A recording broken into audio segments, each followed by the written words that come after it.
कौन है हल देखिल राजांकर जो कोर्ट यार्ड राजांकर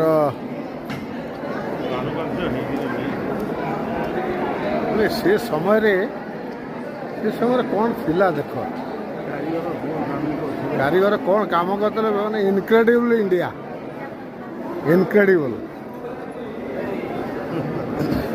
राजा दरबार चलता एपटे राणी माने सब बसवे पर्दा आड़ुआले राणी मैंने बसिक पर्दा खोला बसवे एटा हावा महल रंगमहल जाओ कहती आठी बालकनी भाया होमर गैलेरी होती जो काठ नेलिया कलर बसवे ये रंगमहल एपटे एमती लोक आसती दरबार बसला रंगमहल होता ये जहाँ कह बहुत सुंदर।